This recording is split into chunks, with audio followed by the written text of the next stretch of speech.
Assalamualaikum warahmatullahi wabarakatuh. Kami dari kelompok 5 ingin mempresentasikan kondisi lingkungan di Surabaya. Kelompok kami terdiri dari saya sendiri, Tiari Fani, Iqbal Syatiar, Zalfa Rafilah, Haikal Farisi, dan Muammar Raihan. Ada beberapa permasalahan di tahun terakhir ini. Yang pertama itu ada kepastian pengembalian kawasan sabuk hijau di wilayah pesisir Surabaya, terutamanya di timur dan utara. Kawasan pesisir Surabaya yang masih butuh dan kejelasan dari Pemkot Surabaya ada di timur dan utara. Di kawasan itu sekarang sudah hancurnya ekosistem lain.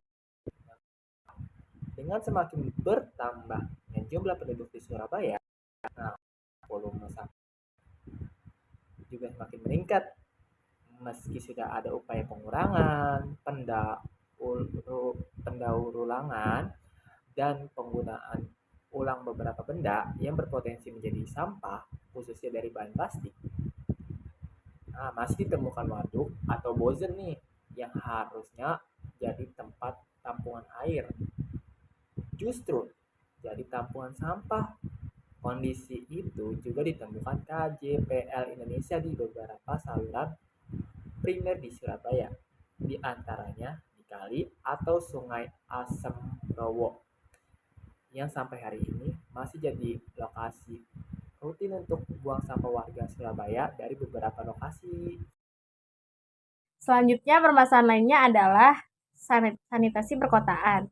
Masalah sanitasi di kota Surabaya terutama disebabkan oleh kebiasaan masyarakat yang sulit dirubah, terutama masyarakat yang tinggal di pinggir sungai yang masih menggunakan badan sungai sebagai tempat pembuangan.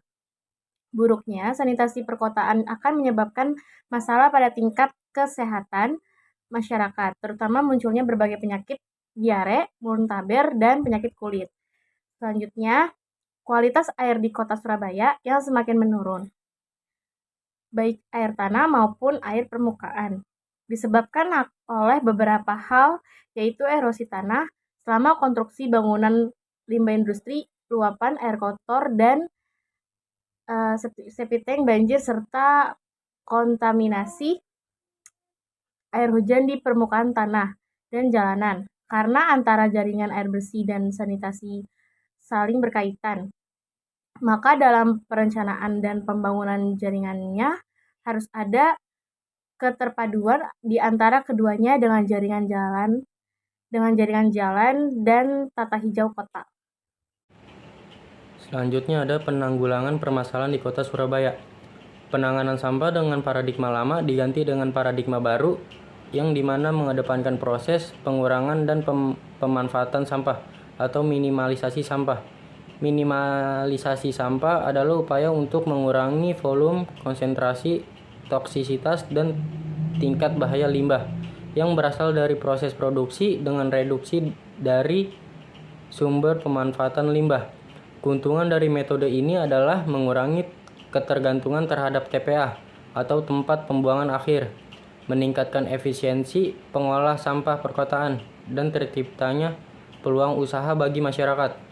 Metode minimalisasi sampah mencakup 3 usaha dasar yang dikenal dengan 3R, yaitu reduce, pengurangan, reuse, memakai kembali, dan resell, mendaur ulang. Selanjutnya, strategi untuk keberlanjutan layanan sanitasi sektor air limbah terdiri dari sistem pembuangan air limbah rumah tangga sebaiknya dipisahkan dengan sistem pembuangan air hujan. Mengembangkan investasi swasta di komponen penanganan air limbah yang dapat memberikan keuntungan. Mengembangkan lembaga non-pemerintah atau NGO dan swasta agar meningkatkan partisipasinya dengan penanganan kesehatan lingkungan khususnya terkait dengan air limbah. Slide berikutnya itu ada penanggulangan permasalahan di kota Surabaya. Dari subsektor drainase lingkungan mencakup mengalokasikan ruang untuk sempadan saluran yang cukup sesuai dengan lebar rencana saluran dan mencadangkan sejumlah ruang untuk penghijauan kota di sisi saluran. mengendalikan percepatan pembukaan lahan baru di bagian upstream guna menghemat kemungkinan terjadinya tambahan limpahan air hujan, meningkatkan partisipasi pada developer dalam mengantisipasi permasalahan drainase kota, mencegah pembukaan lahan baru di kawasan yang rawan menimbulkan dampak banjir sebelum mampu mengimplementasikan konstruksi pasaran drainase. Strategi menyediakan air bersih di masa mendatang dengan penyediaan sarana dan prasarana untuk menyediakan air bersih yang meliputi sarana pengambilan air baku, penggunaan penampungan air bersih, serta jaringan transmisi yang diperlukan dan perlengkapannya seperti jaringan-jaringan distribusi serta pemasangan unit-unit pelayanan untuk prioritas pertama pelayanan yaitu daerah yang belum mendapatkan pelayanan. Jadi kesimpulan diskusi atau saran dari kami adalah penghijauan di kota itu kan bukan hanya menjadi tanggung jawab pemerintah saja, tapi juga semua warga kota, sehingga perlu diupayakan diciptakan suasana hijau pada semua tingkat, mulai dari space di rumah tangga, lingkungan RW, lingkungan kelurahan dan kecamatan, hingga tingkat kota. Pengembalian RTH di Kota Surabaya itu merupakan upaya pemerintah daerah yang cukup tepat, di mana dengan mengembalikan fungsi RTH, setidaknya pemerintah sudah menambah jumlah taman kota yang dapat dimanfaatkan oleh masyarakat.